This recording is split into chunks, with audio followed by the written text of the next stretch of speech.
My name is Leo, and until last month, I worked the night shift as a security guard at the Channel 9 broadcasting station.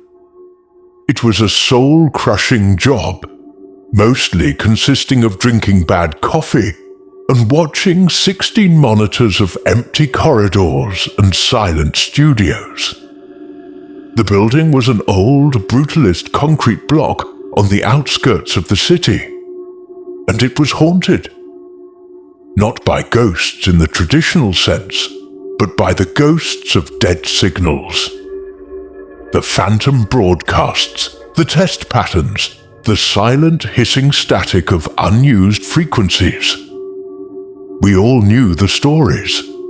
The laughing lady who sometimes appeared on the old analog monitor in Studio B, a blurred figure in the background of old recordings. The feeling of being watched from the empty news desk. But the one we never talked about, the one that felt different, was the static man. The legend was simple. If you were alone in the building, usually between 3 and 4 a.m., the witching hour for broadcasters, the signal on all the monitors would sometimes cut out. Not to black, but to a particular kind of snow. A grey churning static that was just a little too coarse, a little too dense. And in that static, if you looked closely, you could see a tall, thin, man-shaped silhouette, standing perfectly still. He never moved, he just was. And the story went that if you saw him, he was now aware of you. I'd been working there for 6 months and had never seen him. I'd heard the whispers from the day shift guys, seen the way the veteran guard Frank would sometimes bless himself before starting his solo patrol. I dismissed it as superstition, the kind of folklore that grows in any isolated, high-stress job. That changed on the night of October 23rd. It was 3:17 a.m. I was on my 3rd cup of coffee, my eyes glazing over the bank of monitors. The building was its usual tomb-like self. Suddenly, a low hum I hadn't noticed before cut out. The silence that followed was absolute and unnerving. Then, with a collective fizz-pop, every single one of the 16 monitors flickered and died, plunging the security office into near darkness. "Great," I muttered, reaching for the main power switch to reboot the system. Before my fingers could touch it, the screens flashed back on. But they weren't showing the corridors and studios. Every monitor was filled with the same churning, grey static. The sound that emanated from the speakers was a deafening, relentless shh, like 1,000 people whispering secrets at once. My blood ran cold. This was it, the story. My eyes, against my will, were drawn to the center monitor, the one that showed the main broadcast studio. And there he was, in the center of the static, a tall, impossibly thin silhouette. It was just an outline, a man-shaped void in the noise, but I could make out the suggestion of a narrow head and broad, stooped shoulders. He was perfectly motionless. I sat frozen, my heart hammering against my ribs. The static seemed to pulse, the whispering sound growing louder, more insistent. I could almost make out words in the chaos. "Leo," that broke the spell. My name! It had said my name. I slammed my hand down on the reboot switch. The screens went black, then flickered through their startup sequence. After a tense minute, the familiar views of empty hallways returned. The security office was silent again, save for the frantic thumping of my heart. I was drenched in a cold sweat. I told myself it was a system glitch, A power surge, my tired mind playing tricks. But I knew. I had seen him. And according to the legend, he had seen me. The rest of the shift was a blur of paranoia. Every shadow seemed to shift. Every distant creak of the old building was a footstep. When the sun finally rose, I fled the building, vowing to call in sick that night. But I didn't. Pride, maybe, or a morbid, terrified curiosity. I went back. For the next week, nothing happened. The monitors behaved. The building was just a building. I started to relax, convincing myself it had been a one-off event, a perfect storm of faulty wiring and sleep deprivation. Then the noises started. It began with faint electronic clicking, like an old radio being tuned, coming from the empty studios after hours. I'd check the cameras, see nothing. Then I started finding things, small things. A single cold cup of coffee on the news desk, though no one had been in there since the evening broadcast ended. The pages of a script in Studio B all turned to the same page, a weather report from 1987.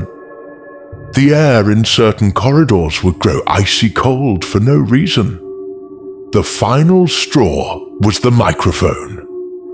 I was doing my 2 a.m. patrol, my flashlight beam cutting a shaky path through the darkness of the main studio. I passed the main news anchor's desk. The microphone, which was always switched off and stowed away after the broadcast, was standing upright on the desk.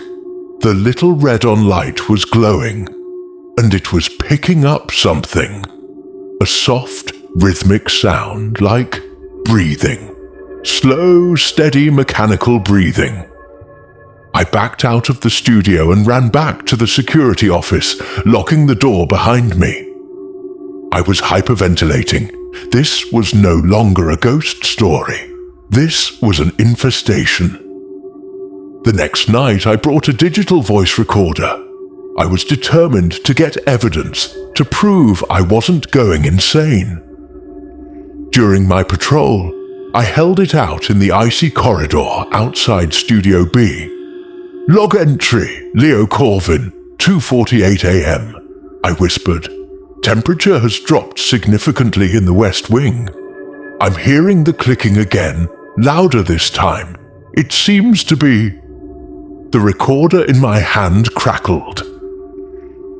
The little LCD screen, which had been showing the recording levels, suddenly filled with digital snow.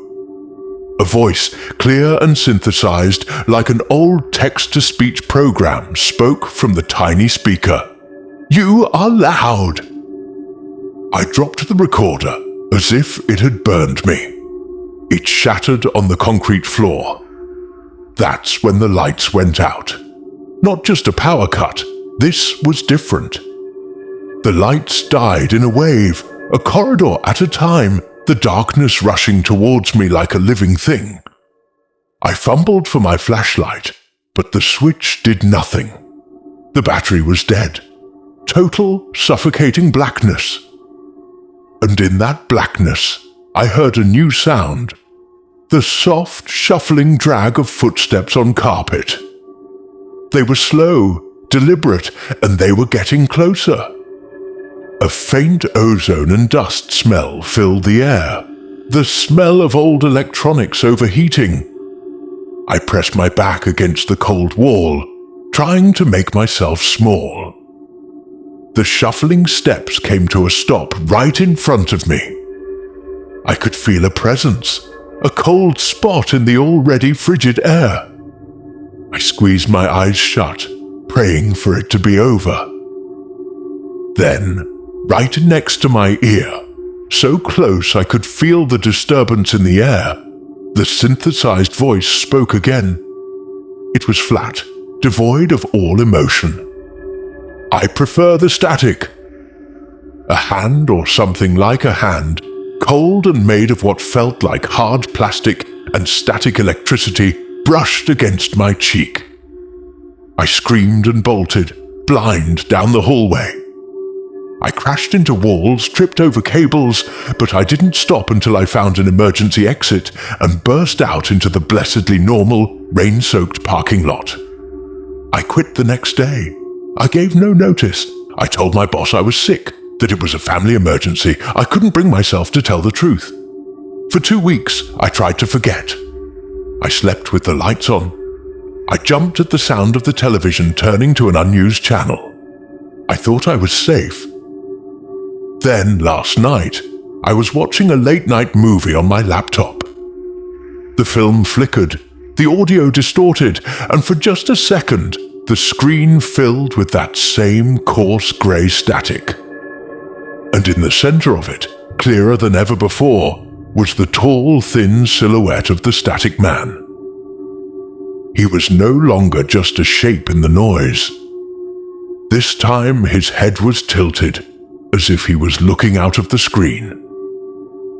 The world outside my apartment window continued its mundane rhythm, a stark contrast to the silent, digital terror that had taken root in my life.